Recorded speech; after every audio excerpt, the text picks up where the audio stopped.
Legend Total War here, and today we've got a saving a disaster situation playing as the Dark Elves, where he's really made quite a big blunder in his movements. So this army here, this is the one that he's really asking me to try and save. Now, what he did was he force marched this army to this position, realized he could get attacked, and then he switched out the Lord, and then went into ambush stance to try to hide it. So if we have a look here, if we go into force march, we can see we've actually got no additional movement. But because technically the way it works, this Lord here hasn't moved at all, so actually has 100% of its movement. It just so happens that 100% is 0, so we can still switch out all stances, right? So, he's trying to hide the army. What ends up happening is that this army moves first, gets ambushed, we wipe it out with ease, and then these forces come down here and dogpile on him, because there is just way too much here for this one army to handle. Like, it's a good army, apart from the Black Guard of Nagaron. Even he himself says that the Black Guard of Nagaron just don't do a good job in the battle. And it's just too much to handle, because these High Elves are really bloody strong, and we're outnumbered at least 2 to 1. So what do we do in this situation where, even if the ambush succeeds, we still end up losing? Well, what we can do in this situation is redirect their forces to make a silly attack. That's what we want them to do. So what I'm going to do, pull this one out, recruit a new Lord here. Yeah, this one will do. Right, put this one in here, because I think it's got higher auto-resolve power. The AI tends not to consider admirals that highly when they're sitting inside of a settlement, so they'll oftentimes make a silly attack. Now, we don't want them to just send a little bit of force over here, because if we have a look at Toranlek, it's not that well defended. Now, we've got to keep in mind that they will prioritize this army unless we put some more value in here. So what we want to do is put just some regiment of renown in here, not a lot. Actually, just whatever we can find, really. Okay, so that the smaller armies outright can't win, so they need to send a bigger army over here. Even if they do win the situation, we can so easily retake the settlement. It's not a problem at all. And this admiral here is immortal, and this army is very easy to replace. But this army over here, not so easy. I mean, they can just recruit it from a Black Ark and whatnot, but he does want me to save this army, because, yeah, you could just replace the admiral quite easily. Alright, so, well, the admiral doesn't die if we lose an auto-resolve. Now, another thing that could happen here is that if attacked in this exact location, which I can't move from, I can't change stance, if attacked, there's a very high possibility that it will be a bugged water map, so we need to make sure that the highest auto-resolve power admiral is sitting in there. But we'll just see how we go. There's a pretty high chance it'll be able to auto-resolve that. And if we can take out 1 or 2 of their bigger armies, then awesome. See, they sent the one over here that was going to get ambushed, and then they're sending the bigger army over. We can win it in auto-resolve, because they just don't consider the Admiral that much of a threat. So if we have a look here, the Admiral loses 2 Black Guard of Nagaron. We don't need to fight. Let me have a look at the map. Yeah, there we go. I told you. Okay, so we absolutely cannot fight this battle manually, right? If we did, as soon as we hit start battle, the game will essentially crash and stall. So we have no choice but to auto-resolve. Since that is a bugged option, this one here is our only choice, and just so happens to be that we win. We will make them bleed. So both armies there wiped out, and the Admiral isn't wiped out, and you can very easily replace that. And in all honesty, don't put Black Guard of Nagaron in your armies. Maybe you should make a video about it at some point, explain just how bad Black Guard of Nagaron are if you're playing on very hard battle difficulty, which this is on. If you're playing on normal battle difficulty, they're fine, but on very hard battle difficulty, Black Guard of Nagaron are actually one of the worst choices that you can put in your armies for campaign. I require slaves. But I don't want to explain it right now. So then, well, obviously we can't win that. Draw your blades. We fight. And he just sacks it. The army's still in ambush stance. Alright, so, okay. And he's coming in. It's still the bugged water map. We have no choice. Enslave them.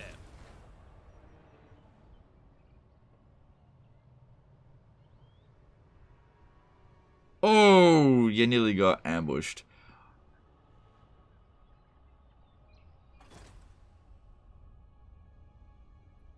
And there we go. We got through the high elf situation without losing anything apart from the Shrine of Cain, which is a tier 1 settlement. Oh no. You know, no big deal at all. And we didn't have to... Well, actually, we couldn't fight any of those battles manually. Now, let me just see if I can make a few little attacks and clear out the situation a little bit more for him.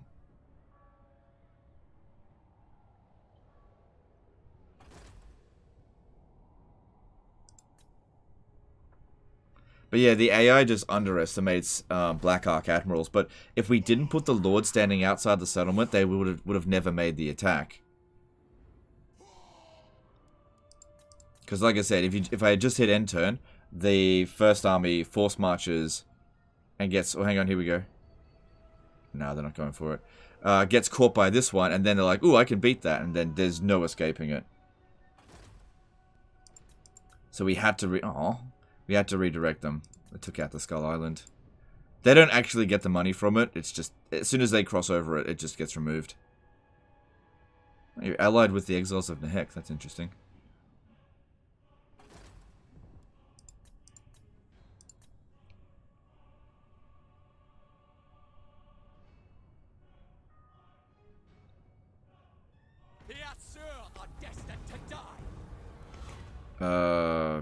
I think it's that dude that we just recruited. Yeah, it is. Ooh, that's a good item. Wait, this is a different one. Yeah, but Satchel of Potions is really good, so... We'll see how that goes. Okay. That cleared out a lot of enemy armies, so that's good. And looking at how long it takes to replace them, yeah, I wouldn't bother replacing the Blackguard Naggarond. Taking 2 turns to recruit is unacceptable. Just get more shades, but I'll leave that up to you to decide what you want to do there. Alright, now, can we get back to the Shrine of Cain? I'm not sure if we can actually reach it from here.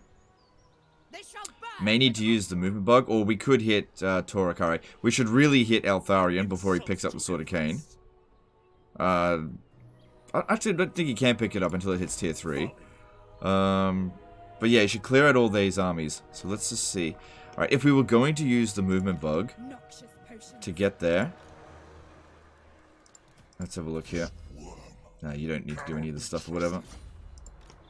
Because yeah, if we attack here, we only have 31% movement remaining. I'm not sure if that's enough to get to the Shrine of Cain. I think it is, but I'm not entirely sure. Also, that map sucks to fight on.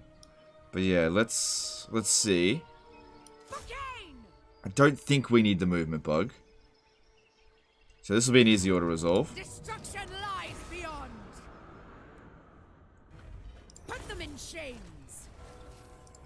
Okay, we don't... Oh no, we do make it. Okay, it doesn't look like it, but we actually do make it. Now, he doesn't actually have the Sword of Cain. Okay, we can auto resolve that, but it won't be a good auto resolve. So we'll fight this battle manually, and then his situation is essentially solved. It'd be pretty funny if I lost this battle. Because yeah, this map sucks. This is one of the worst maps to fight on in the game, in my opinion, because it's a big King of the Hill scenario, where when you're playing on very hard battle difficulty, King of the Hill scenario is one of the worst things you can do, unless you're playing as like a faction that's a rush faction, which he doesn't have. Bounce Power's in our favor, but it is on very hard battle difficulty. This setup over here is okay. It's just very messy. You know, having high ground or clear line of sight, it might seem like it, except it's just not really. It's really not a good map for archer-based armies. And since I usually auto-resolve this map, just trying to find the best spot to fight. Because yeah, if we set ourselves over here, they're just running down the hill. We're just gonna miss at them because the elevation aiming is not very good. And it is a very tiny map. This map here really benefits you if you've got a lot of like monsters, because it's good for them. Seems like an okay spot apart from this being in the way here. So there's an obstruction in the front here where they can't walk up. Right? So we definitely want to try to make sure that we take a defensive position. Because they'll come at us. Alright, we've got a fire wizard. That's good. You are not particularly useful. Thing is with shades is that they can actually be used really well on their own. Not holding a defensive position, but you've got some good ones, so we should be okay. I'm just worried about shooting my own shades from back here. Can happen because they're on higher ground than the artillery. So in that case, it might be better to put them off on the side. Here, just so there's no chance I can shoot my shades. So, I did explain before why Blackguard... Well, sorry, I said before, Blackguard and Nagron are a really poor choice. The reason for that is because in very hard battle difficulty, right, these guys here will trade poorly for bounce of power against basically everything, except for, like, a lot of large units, right?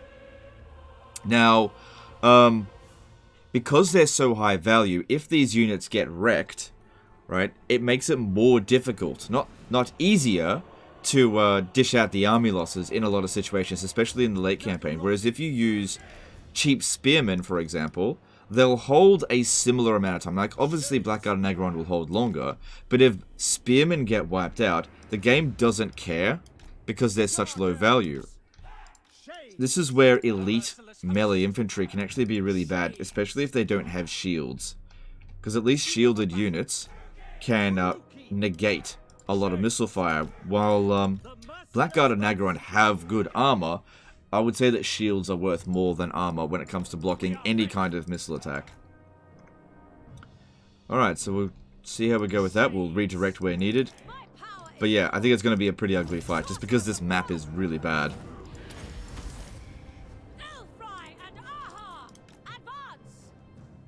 If we can try to get the Phoenix over here early, that would be good. Are they taking a defensive position? Oh, I thought they were going to rush at us. That's fine. We don't want to get up on the high ground anyway. It's not that good. Oh, damn. Oh, damn. Okay. Okay. Well. Okay. If they're just going to let us do this. Well, good. Yeah, the rest of our army is hidden. That's why they're not advancing. They can't see it.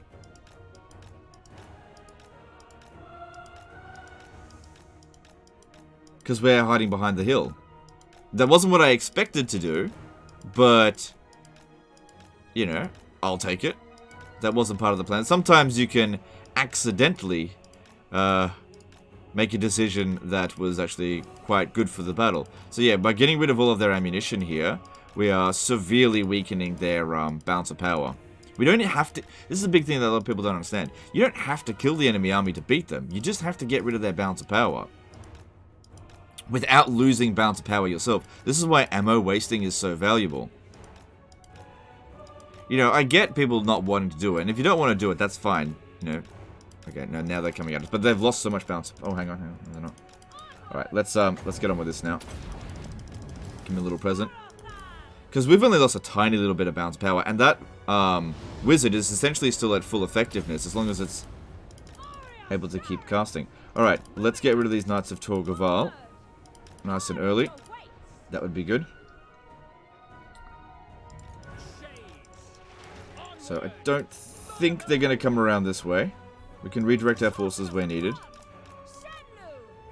The great thing here as well is that they can't replace that Knight of Torgaval now because... Oh god, it already broke us.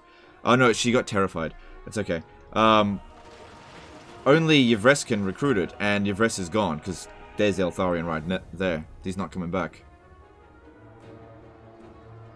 You know, unless Yvres is restored...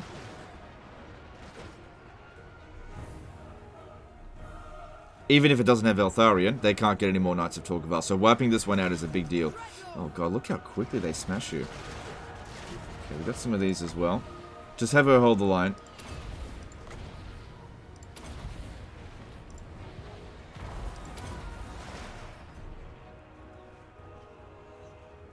Come on, wipe it out. And And that's another thing about Blackguard of Nagaron, right? Or elite infantry in general, is that the AI prioritizes them with their missile attacks, which is exactly what they should be doing. Okay, now put these under this. It's exactly what they should be doing.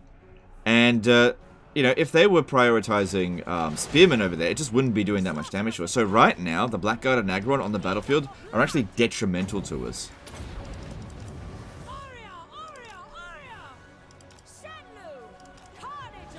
Seems like that first cast didn't get that many kills, but this one here did. Now the next biggest threat is the Arcane Phoenix, but we can see that the balance of power has moved pretty massively in our favor. Okay, we need to bring more guys over here.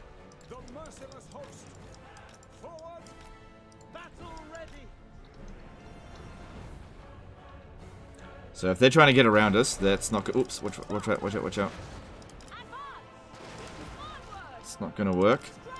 Okay, no, don't shoot Eltharion. That's a waste.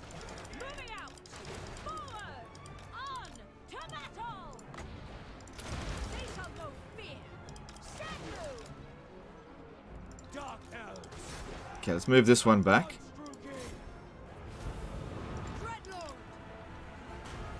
Just back a little bit.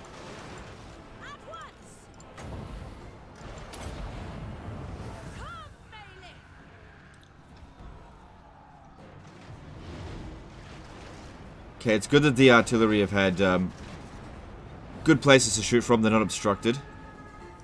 Sending reinforcements to come and help, so this one here doesn't get wiped out. Yeah, the Blackguard of Nagaron, they won't win against an Arcane Phoenix on very high battle difficulty, even with all that experience.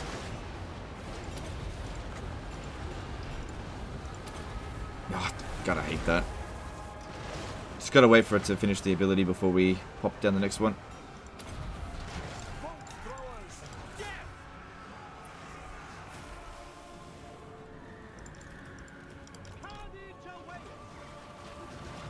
That's it. Cycle out the damage once.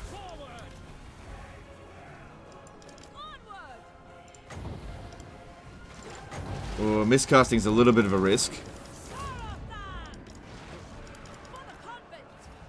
Oh, yeah, that's... Yeah, it happens. Okay, get these ones out of here, because they're about to get attacked because we lost our front line. They've already done enough.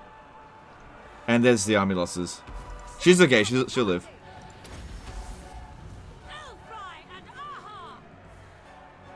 And no units got wiped out. Bit of damage though. Just waiting on the army losses. Do they have an unbreakable unit or something? Oh yeah, they've got the Aspiragardatory Vest. Another unit that they can't replace.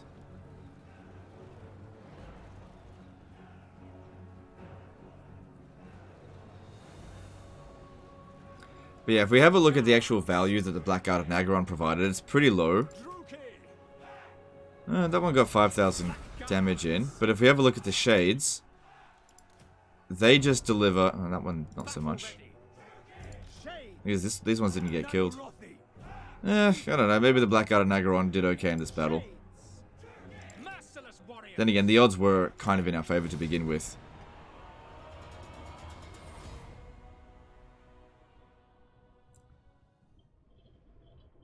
But yeah, I probably shouldn't have overcasted that last spell there.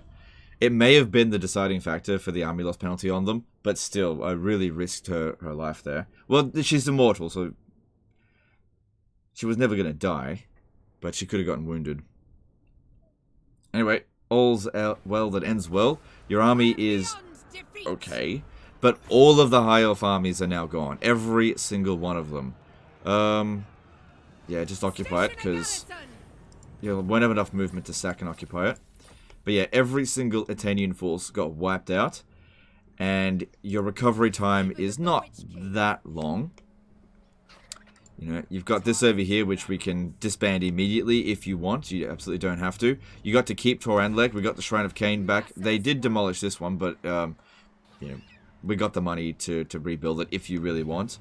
And you can progress on to maybe attack the Krace over there. If we have a look at Atene, we absolutely annihilated them. Now, Here's a downside to doing that. They're probably going to replace their armies with really strong units. So what I would highly recommend is like be aggressive right now and just like attack them wherever you can, gain as much ground as possible. Probably stay on the outer edges of Ulth 1 first, just because it's a lot easier to have support with your Black Arcs, and maybe come around this way to attack Lothern, because that's where their best units are going to be recruited from. Or you could go straight down here and go straight for the guy in Vale. They'll unlikely recruit their units from here and then run around that way, because that might be quicker. It's just that you won't have the Black Ark support. You could always just have the Black Arks harass their port settlements on their own without that, but it just depends on how comfortable you feel, given the amount of force that you've brought over here. You could always bring some more troops over, because you got armies here, and yeah, it seems like you got enough to really begin this invasion. You just need to sort out that particular area, which is now done. Anyway, that's the end of this one here, guys. Hope you enjoyed it. Hope you learned something. The main thing to take away from this battle here is sometimes it's good to give the enemy an easier target, at least what it seems like an easier target, to protect your more valuable armies, because the AI are cowards, right? They'll usually go for the easiest option, the easiest win that's going to give them the most amount of damage done to you. So they thought that that was the case, but they ended up losing that situation, and then of course we managed to pick them apart there. Anyway, that's the end of this one. Hope you guys enjoyed it, and I appreciate you, and I'll see you next time, fuckers. Bye.